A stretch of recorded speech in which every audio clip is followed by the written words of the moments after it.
Alors il y a un autre point qui est relativement important à souligner, même si on le développera évidemment au fur et à mesure de cette formation, mais c'est tout simplement la finalité d'utilisation.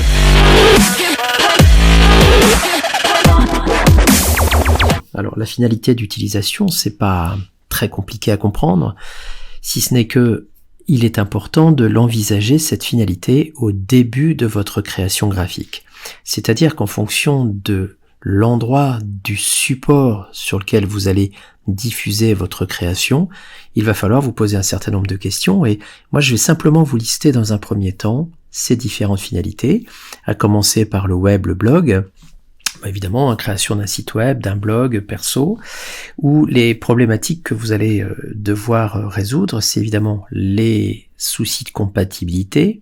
être sûr que si le lecteur utilise un iPad, utilise un Mac, un PC, il n'y ait pas de souci d'affichage de vos images. Évidemment, il faudra aussi tenir compte d'un poids mesuré, puisque si vous envoyez des images sur votre blog ou votre site web qui sont beaucoup trop lourdes, on a parlé tout à l'heure de résolution et de définition, eh bien si ce poids n'est pas mesuré, vous prenez le risque d'avoir des temps de chargement hyper importants. Alors une autre finalité évidemment, que l'on voit assez souvent quand on se promène dans les gares, dans les aéroports, c'est tout ce qui est lié à l'affichage digital, les panneaux digitaux, les écrans. Et là, en fait, vous avez à peu près la même problématique technique à gérer que dans le cas d'un site web ou d'un blog,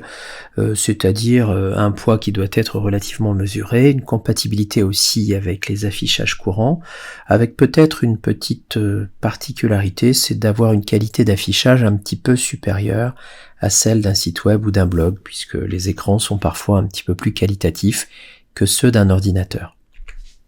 L'impression bureau, tout simplement ce que vous allez décider d'imprimer au bureau pour un catalogue interne, une affiche interne. Donc là, on a besoin d'une qualité correcte, mais pas forcément non plus délirante. Et enfin, vous avez une dernière finalité, je dirais, qui est celle de l'impression chez l'imprimeur, avec cette fois-ci la nécessité d'être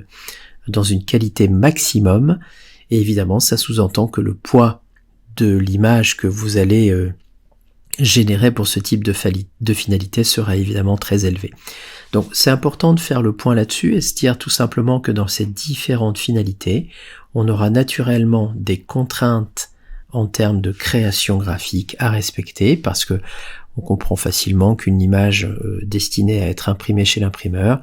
sera bien évidemment de qualité différente de celle que l'on va retrouver dans notre site web.